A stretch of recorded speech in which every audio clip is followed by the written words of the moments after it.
Hello, all my TW555 members here at Midway. I'd like to welcome you back to the Quick Question Podcast. I am your host, Eric Perez. I am one of your alternate station union reps, alongside my co-host, Hugo Valles. He's your safety station rep, Hugo. Hey there, everybody. And today is part 2 to our two-part series with the station. And we have our special guest here, your station manager, Quentin Chiles Scepura. Hey, Quentin. Good afternoon, everyone. Good to be here. And you're the guy that we call Q. And over our past podcast, I say Q, and now they know who they're talking about. Well, I hope they know who you are already, Q. I would hope so, too. Yes. I send a lot of emails. I walk around, shake hands. I do all of that. Yes. So, how are the bees? The bees, I would think they're contained now. We did have pest control come out yesterday and contain the situation, remove the bees and the hive and the tub. Oh, they did finally get the hive. Yes. So the queen's gone? Because the queen's still there. Don't matter how many hives you put I out. hope the queen bee is gone. Yes. Well, they had to take the tug off of the field back to GSC around there because they Oh, my God. Who had to drive that one? It is an anomaly how that happened. It is. Yeah, it always happens. I can't figure that one out. I think the last time, wasn't it a belt loader, Hugo? Maybe No, a few years ago? No, it was a fuel pod that was full Oh, of things. that's right. It was a fuel It was pod. that It was a Bravo few years. I don't know 21. if you were here. Yeah. No. Yeah. We had that happen before, so But it does happen. The weird thing was when that picture was taken, it was the same date that the bees arrived at the tug. Are you kidding me? Get out of here. I'm I didn't know serious. that. Wow. I asked the guy, when did you take that picture? And he's like, oh, it happened a year ago, like to this date. I'm like, no way. I'm like, wow, that Maybe is someone weird. had a science project for their kid in summer camp, Yeah. and they didn't think about the logistics. the consequences of everything. You're like, oh, we got them there, but now how do we get rid of them? That is funny. That's funny. That's funny. All right, so we're gonna get right to it, man. So my questions to you, some of them are from the agents, Okay. and then some of them we just want to know who you are. So where did you start? How long were you for the company, and where did you start? So I have been with Southwest Airlines. I'm in my 9th year, going on my 10th year. Okay. So I'm excited about that. I started with the company in 2016 in Baltimore, Maryland at BWI.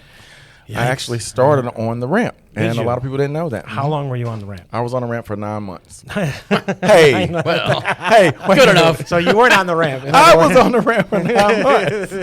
I was actually really good on the ramp, and I only bid gate lines because I enjoy working the gate. I actually had a really, really good partner back then. His name was Mike, and every time our managers walked past our gate, we was always at Bravo 4. They were happy to see us out there because back then that was just 2 men on the gate. I remember that. Trust me, Men and women, but it was always 2 on the gate. But we always pushed on time. We did. Hey, no, Nice. man, the same thing with us, man. You know what? That's like a myth these days, man. Yep. He was like, "Where's the third? Where's the fourth?" Yep. Yep. But it was great. Like, we enjoyed working together, and our bids were always around working with one another, which was, that just kind of built the camaraderie, That's how it That should is be. true. That's how I went. That's why I met a lot of friends through the gates. And I was on the gates for like 14 years, but not as like you. So I did work on the ramp, Yes, but you do earn the bid. And then What happened? I went from ramp agent to customer service agent. I did want to get off the ramp, but I enjoyed, hanging out upstairs every now and then on my breaks and getting to know some of the people. And I enjoyed the customer service aspect of it.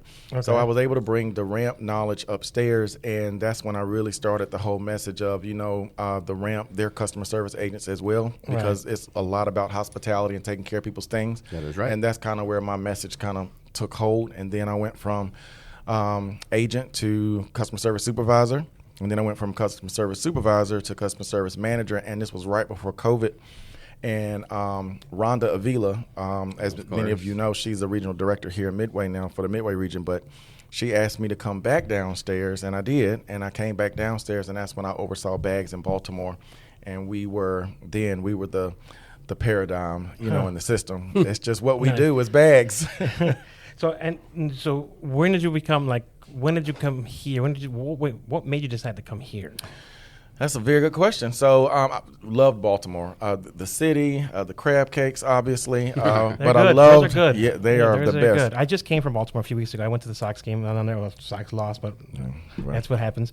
But you don't put fillers in the Maryland crab cakes. It's just Wow. crab meat. Okay. No breading. Okay. That's the secret. Oh, okay. Oh, nice. But I can't tell y'all everything, okay? So Rhonda had already been called out to Midway, and she worked out here for about 2 years or so. And she reached out to me, and it was around February, and she asked me. She said, "Hey, I got some spots that might be open and available.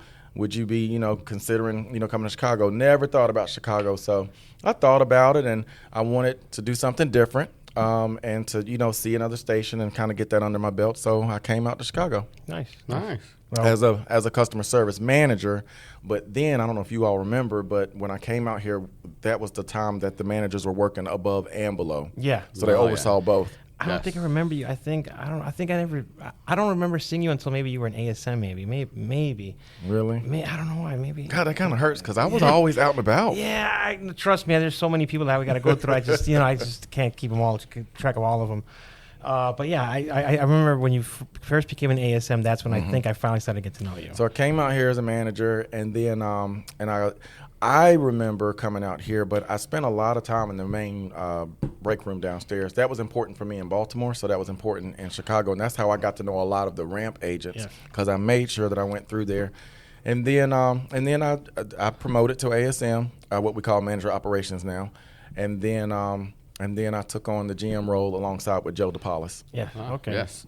And then you put in for once Joe moved up, you put in for it and got it. Yes. But they wanted. Wait. Was it two before Joe or with Joe? So Joe and I started the model of the two GMs. Okay. So I worked under Joe. I reported to Joe, and then when they opened up the second general manager at our Tier 7s, your Baltimore, your Midway, Las Vegas, all of those, I was the first dual GM with Joe. Okay, so that was so the other stations already. You saying the other stations already had two managers, or you were the first ones?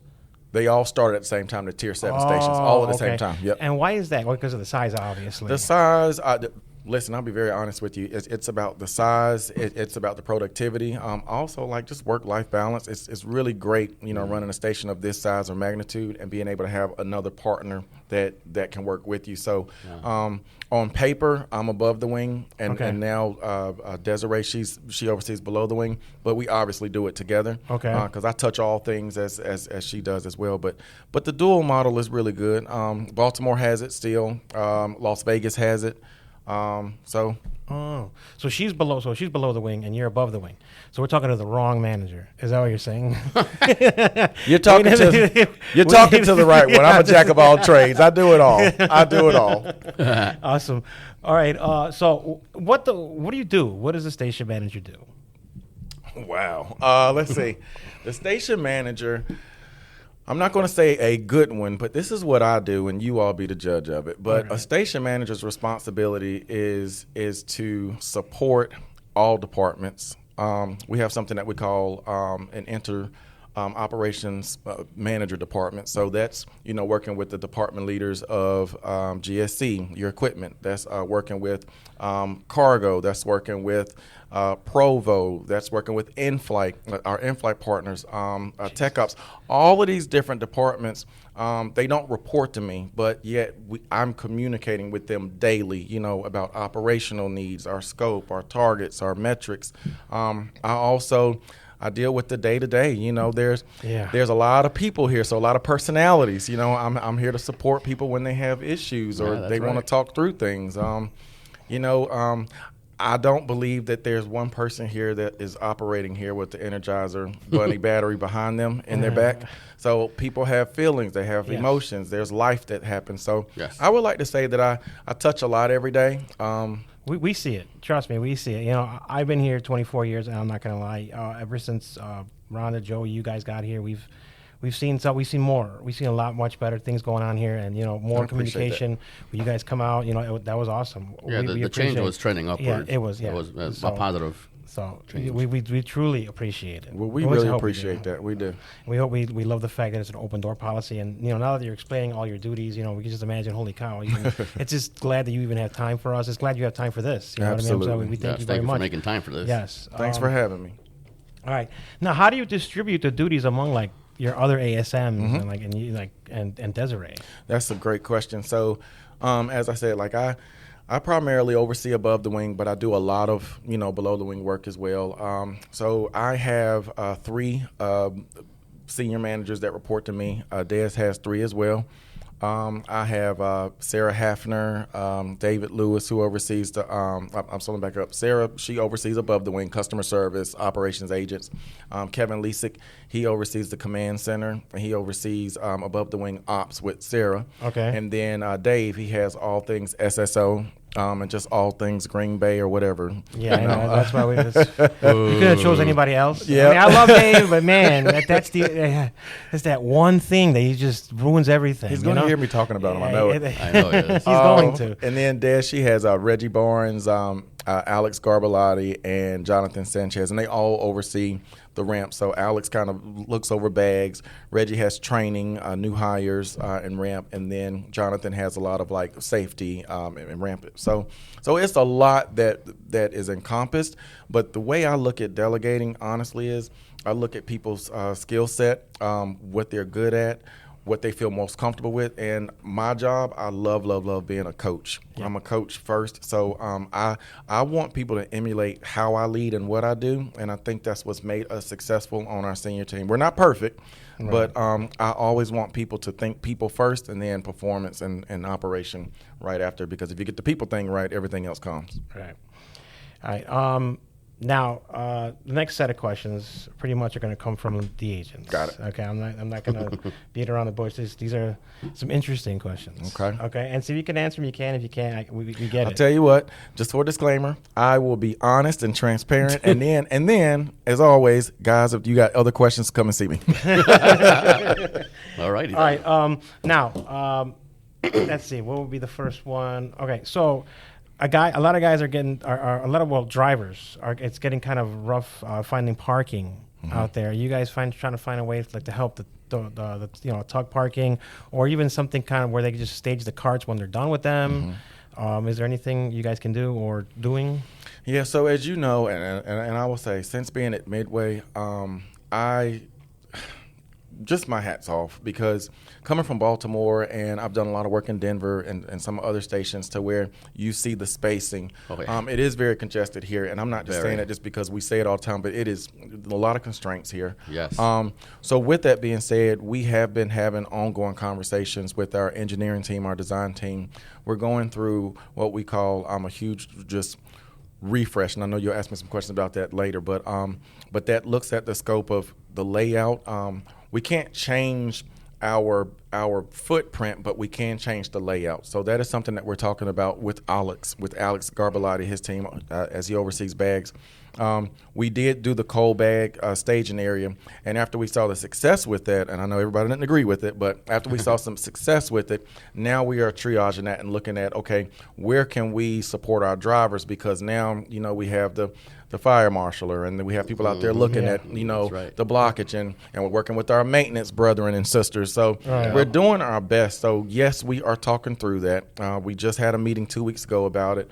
I would like to get more of a design from, some of the safety reps, also from some of the bag managers. But to answer your question in short, yes, we're talking through that. We do want a good blueprint of what that's going to look like, but I don't like to implement things and then we can't sustain it.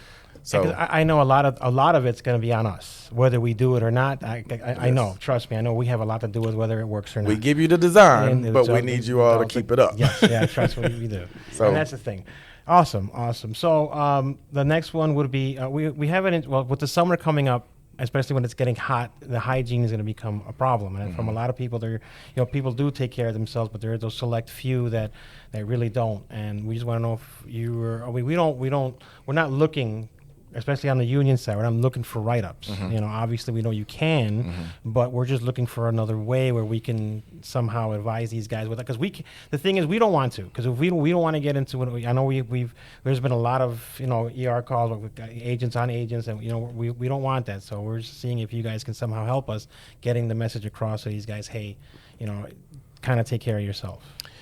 So I just want to respond to that in a twofold way. The first thing I want to say, I love the way you all represent, because you all are informal leaders. You might not be supervisors or managers, but you all are informal leaders, and I love that about you all and the union representation. With that being said, I really lock in on the comment about we don't want to continue to have these, employee relations issues opened up about certain things.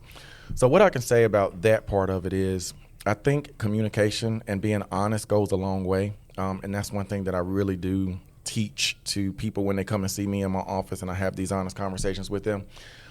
So one, I would just say it's important for, members to have those honest conversations together. Now, if you don't feel comfortable doing that, see a leader. I don't push letters when it comes to, some of those things as far as hygiene, because that's my job to kind of see what's going on. So if someone comes to see me and they're complaining about, someone and they have bad hygiene, sometimes there might be something going on. There might be a personal issue. So we have that conversation first. And I can be more candid than their peer and just kind of talk through that. So no, I'm not going to. It depends on what the situation is, but no, I don't want to just send documentation on somebody because they're not smelling right or something might be there. But what I will say is there are people, and I can say this from being on the ramp, even though it was 9 months. Some people think that, oh, well, I work on the ramp, I'm going to get sweaty anyway, and it's hot, and I'm going to stack bags. And I'm like, no. Wash yourself before you come to work. You need to wash. Yes. You need to really take care of yourself and hit all of those personal hot spots. And it's good to have, I call them hygiene bags. You should have a Ziploc bag, and you might want to put a bar of soap. You might want to put some kind of wet toiletries in there, but something that you can freshen up when it's hot outside. And I would encourage people to do that. That's important. Yeah, because it's going to get hot in the next week. Yes. Yeah. And we do thank you for keeping the water program going. Even when it's not above that heat index, we have had conversations about just making water available for you all. So we're working on that as well. Oh, awesome. Because we got to keep going, because unfortunately I don't want to go too much time. I know me and you had this conversation before, because I had actually experienced one with a soup. The soups are still scanning the first bag off. They're still opening up the bin door. I mean, again, I'm getting this from other agents. I don't know. They didn't give me the names. They didn't give me the flight numbers, but they're just saying, hey, what's going on here? I thought, so are they or are they not supposed to be opening up the bin door and scanning that first bag? They are not supposed to be opening up that bin door and scanning the first bag without that belt loader pulled up and that bin shield on.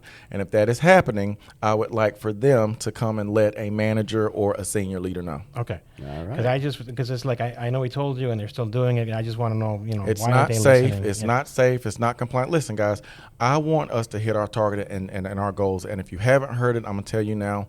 We are being measured on our first bag scanned off, our first passenger scanned off, and in theory, if we're meeting those targets, then we're turning our planes on time. But I do not want us cutting corners and not being safe. Yes, thank you. I wanted to make sure, because welcome. I don't know where to go from here. Again, I just wanted to make sure you knew about it, because again, there's more people coming up to me. At first, no one was really coming up to me, but lately I've been getting a lot more saying that, hey, I thought we're supposed to be scanned. Why are they doing it? So, all right, thank you for that one. Updates on the lockers. Lockers, that will be happening March, mid-July. I just got some information back from our engineering design team, so that'll be mid-July. They will give me a concrete date the week before they start it, so I'll let you all know. Okay. Awesome. Okay, now one last one. I know Hugo's got a couple for you. Why are you hiring 120 more agents? Possibly attrition? And it's a two-part question. Why are you hiring 120 more agents? And is there enough room? Because, of course, I don't know if you notice, it's starting to look like Skid Row in the locker room. They're just finding you know what I mean? It's I don't mean to put it that way. No, I know. So it's all about like preference, because there's an A side and a B side, right, for breaks. So I will say that, and it's about matter of preference. But some people can walk, some people don't want to walk. But yes, we have the room, but we can look at how we redesign, and that's what's going on with the locker refresh. That's the first phase of the master plan. The second phase is looking at our break rooms and redesign to make it more accommodating for the numbers. To answer your question about the hiring, we're always going to hire to the need of the flight schedule and the base when it comes to like October. Okay. And with attrition happening, and that means, the rotation of people in and out. Some people unfortunately don't pass probation, and some people don't pass the first day. So we just have to hire to make sure that we're ready for that flight schedule going into the holidays. Okay. All right, cool. Awesome. Hugo, do you got anything? Yes, I actually have one question. Since we're not going to be using money to buy these new pushbacks, is it possible to reallocate some of this money, to fund some of these chargers for our electric tugs? Because we actually need them out there, and there's a lot of them that are not working. I asked you to see what they're doing with it. They said they got parts, and they're going to try to fix them. But what is going on with that? Do you know? No, that's a very good question. I'm going to give you the political response. And the political response is I don't govern the money from the headquarters aspect. But what I can do, Hugo, is I can look at how we can write a strong business case for if we can reallocate that money. I can make that case for them because I know that there's a need for the chargers. Not only that, but more places for them as well. Because even there's that space that we did a walk maybe 6 months ago over there by Bravo 8 in that little cut that we're looking at, revitalizing that and then reconfiguring that for charging. So that's a great question. Okay. Awesome. Before we go, I want you to, I know we talked about it, and that's why we moved the date that you wanted to talk to the agents. All right, so I don't know, what did you want to do again? Yes, so I'm so glad you brought that up. So I essentially want to have a town hall with the ramp agents, but I don't want to call it a town hall. I want to call it just a good check-in, a fireside chat with Q, myself, obviously, and then some of the other members from our senior team, along with Desiree and I. We just want to come in the ramp break room and just kind of frame it as far as, what's going on with the station, talk a little bit about performance, talk a little bit about safety, but really talk a little bit about what they want to talk about, whatever issues they might have, concerns. I do want to say we'll keep it light, we'll keep it professional. We can always have offline conversations, but I do want them to know that we want to make the time to come in the break room and just touch base and just talk about things that are happening that they care about. Okay. Mm-hmm. All right. Awesome. And you said when is? We want to do it. I think we said the 20. I'm sorry, guys. I think it's the 26th. The 26th. And that's about what time? I was thinking around mid-morning-ish, 10, 11 o'clock. Are you doing both shifts or just the morning? So I think doing both shifts is very important. Right. So the AM and the PM, we'll you don't want to leave anybody out. Absolutely not. So I'll carve out the times. I will send out station communication. And the reason why I'm sending out station communication is because I want it to be total optional. I understand people don't have lunches and all of that. Right. So I just want them to know that we will be in there that day. So if they want to go somewhere else, understood, it's always an option. Overnights?